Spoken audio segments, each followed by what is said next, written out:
వందే శంభుమమాపతిం సురగురుం వందే జగత్కారణం వందే పన్నగభూషణం మృగధరం వందే పశూనాం పతిం వందే సూర్యశశాంకవక్నినయనం వందే ముకుందప్రియం వందే భక్తజనాశ్రయం చ వరదం వందే శివం శంకరం. ఇదా అయిపోయిందా? ఓంకారమంత్ర సంయుక్తం నిత్యం ధ్యాయంతు యోగినః కామదం మోక్షదం తస్మై ఓంకారాయ నమో నమః. నమస్తే దేవదేవేశ, నమస్తే పరమేశ్వర, నమస్తే వృషభారూఢ నకారాయ నమో నమః. మహాదేవం మహాత్మానం మహాపాతకనాశనం మహాపాపహరం వందే మకారాయ నమో నమః. శివం శాంతం జగన్నాథం లోకానుగ్రహకారణం శివమేకం పరం వందే శికారాయ నమో నమః. వాహనం వృషభోజస్య వాసుకి కంఠభూషణం వామి శక్తిహరం వందే వకారాయ నమో నమః. యత్ర కుత్ర స్థితం దేవం సర్వవ్యాపినమీశ్వరం యల్లింగం పూజయేన్ నిత్యం చకారాయ నమో నమః.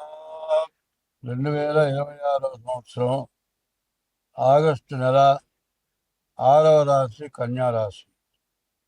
ఈ కన్యారాశి చాలా బాగా ఉంది. బుధాదిత్య యోగం, రవి బుద్ధులిద్దరు కూడా కలిసి ఉన్నారు. మంచి వ్యాపారం జరుగుతుంది. చదువుకునే వాళ్ళకి మంచి ఉద్యోగం వస్తుంది. సిఏ చదివే వాళ్ళు కానీ, చార్టర్డ్ అకౌంటెంట్స్ కానీ మంచి లాభదాయకంగా ఉంటుంది. కుజుడు బాగున్నాడు, ఆస్తులు కొనుక్కుంటారు. మరి తమకు రావాల్సిన డబ్బు వస్తుంది. చాలా బాగా ఉంది. కానీ సప్తమంలో శని ఉండటం చేత భార్యాభర్తలకి ప్రతికూలత రావడానికి బాగా అవకాశం ఉన్నది. విదేశాలకు వెళ్ళటానికి కూడా బాగా అవకాశం ఉంది.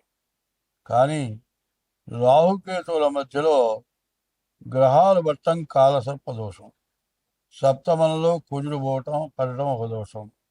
మరి సరిగా చెప్పాలంటే శని, రాహు, కేతువు ఈ 3 గ్రహాలు బాగుండకపోవటం చేత ఏ పనైనా సరే బాగా సాగుతుంది. కానీ వచ్చినట్లు అనవసరమైన దండగా మారి ఖర్చులు పెడతారు.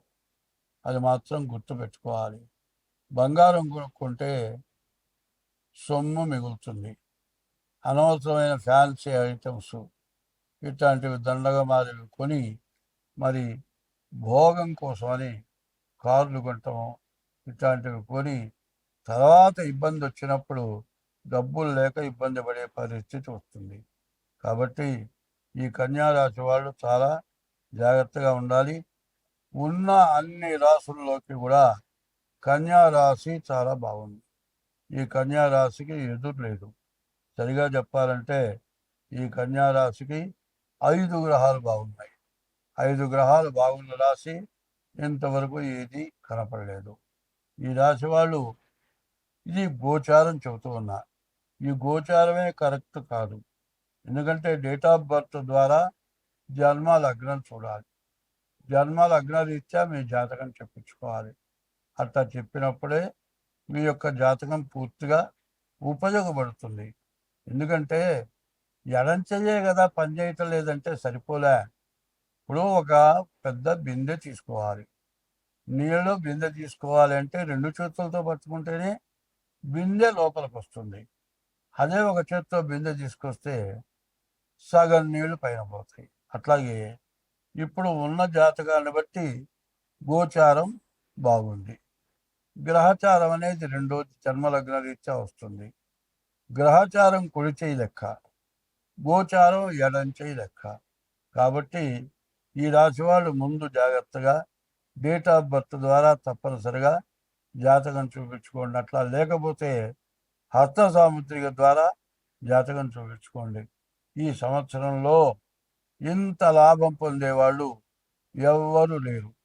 వచ్చిన లాభాన్ని సక్రమంగా వినియోగం చేసుకోదలుచుకుంటే మీరు వెంటనే ఈ చెప్పింది వినంగానే మీ డేట్ ఆఫ్ బర్త్ ద్వారా మీ జాతకం చూపించుకోండి.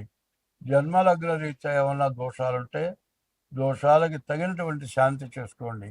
అట్లా చేసుకున్నట్లయితే మీకు ఎటువంటి ఇబ్బందులు, ఎటువంటి కష్టాలు రావు. కాబట్టి ఇది బాగా గుర్తుపెట్టుకోవాల్సిన అవసరం.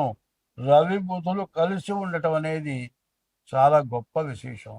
బుధాదిత్య యోగం అంటారు. ఇది చాలా మంచి యోగం. గురువు, రవి, బుధులు 3 గ్రహాలు ఏకాదశిలో ఉన్నాయి.